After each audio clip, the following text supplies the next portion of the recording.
Goodrich, and I'm going to share my story with you all on how I went from a Dallas Cowboy football player to spending 6 years of my life in prison by some bad choices that I made. Youngest of 4 boys, and my parents, they had a rough time with my oldest brother. My oldest brother was in the gangs and the drugs, and Chicago was pretty much infested with the gangs and the drugs and that atmosphere. I know a few of y'all are from Baltimore, the D.C. area, so y'all pretty familiar with that inner city lifestyle. So my parents decided to do something a little bit different with me and put me in sports. So I started playing football and running track at 5 years old, and when I got to junior high, about 7th grade, I started getting recruited by a few of the powerhouses around the Chicagoland area. So I ended up going to one of the top programs in Chicago area for high school. And at this time, I made a goal list. As a freshman in high school, I made a goal list. My goals: be a captain on the team, get a scholarship, win a state championship, be an All-American. And some of those goals at that time really weren't realistic. I mean, I was 150 pounds as a freshman, so really I didn't think that I really had a chance of being an All-American. The biggest thing that I wanted to do was give myself an opportunity to go to college. Top 4 choices were Tennessee, Notre Dame, Michigan, Miami. I chose the University of Tennessee, and at that time they had Peyton Manning, and we were a top 5 program that whole time I was there. So graduated high school on the honor roll. My life is headed on cloud 9. I'm sitting on cloud 9. Get to University of Tennessee as a true freshman.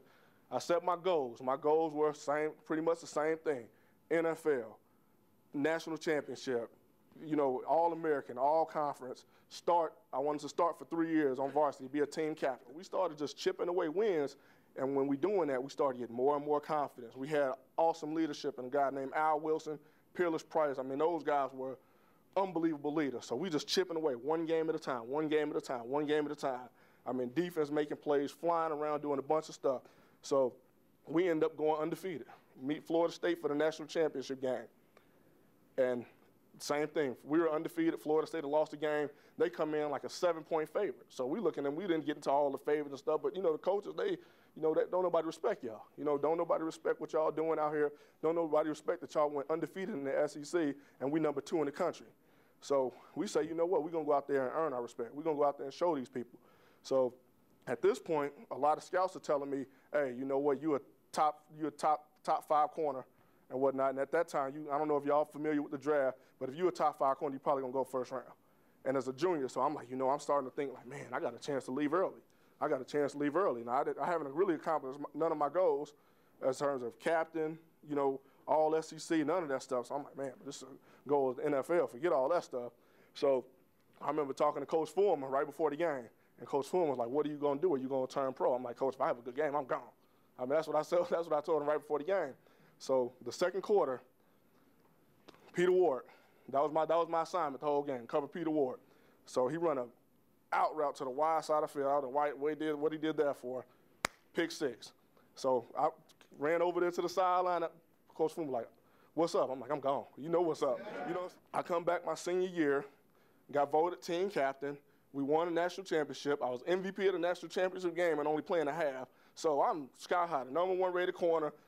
And that's when my goals, the same goals, that's when I felt myself starting to shut it down, because I accomplished what I set out to do. Being the number 1 corner, I stopped pushing. The dumb stuff that we did at Tennessee, we would go out there and buy stuff before we get drafted. So, and that was the cool thing, in my opinion. That's what we thought it was cool, to go out there and buy $60,000, $70,000 cars without getting drafted. So in my mind, I'm like, I'm going first round. I can buy this $100,000 car. So I started thinking, I'm like, man, $100,000 for 1 car, that's ridiculous. I'm gonna get $100,000 for 2 cars. So I go out there. No, I'm serious. I mean, that was my mindset that I had. So I go out there and get 2 cars, man. I go out there and get a Benz and a Navigator. And in my mind, I'm like, yeah, I made a smart choice. I got to Dallas, I felt like I made it. I felt like I accomplished my ultimate goal, and I completely shut it down there. I went from being a leader to a follower to everybody else. They talking about, man, I think I tried to smoke weed 1 time at this point in my life. I'm trying weed, I'm trying ecstasy, I got money, these girls, I'm chasing the girls around. I became what you would consider a party boy. I wanted to kick it. I mean, it's practice time. I would show up, hang out all night, 3:30, 4 in the morning, show up, sit in the steam room for about an hour in the hot tub and think I'm ready to go out there and practice. So I started breaking my body down. I had a few drinks that night and stopped drinking about 12 o'clock.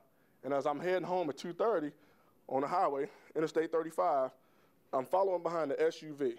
And I'm getting it, and I'm doing about 80 behind her. So she slammed on her brakes. When she slammed on her brakes, I slammed on mine. She veered this way, and that's the first time I see a stalled car right there in the middle of the road.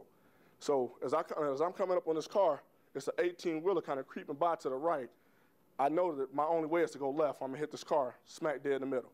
So as I veered to the left, that's where you had three men standing: DeMont Matthews, Shooky Joseph, and Joseph Woods. DeMont Matthews died instantly. Shooky Joseph fractured his leg and shattered his ankle, and Joseph Woods died on his way to the hospital. And I left the scene.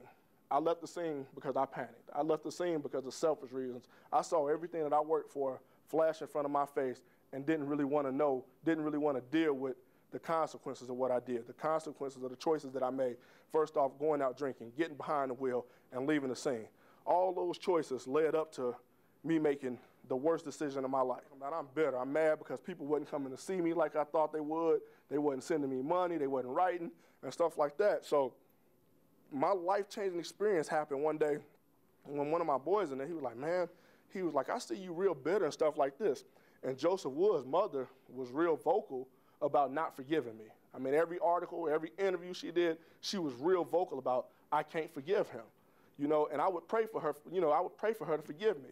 So as I'm sitting around mad at you for not writing me, or mad at you for not sending me money and stuff like this, my boy was like, how can you be mad at somebody and bitter about that and not forgive them, but yet you want this woman to forgive you for taking her son's life? It's hard for me to get up here and tell you all that I failed as a man. It's hard to sit there and look my daughter in the eye and say, yeah, your daddy failed as a man, but it's always a saying, you can get knocked down, but it's what you do when you get back up. I started to say, you know what, let me accept responsibility and figure out what can I do to make a difference in this world.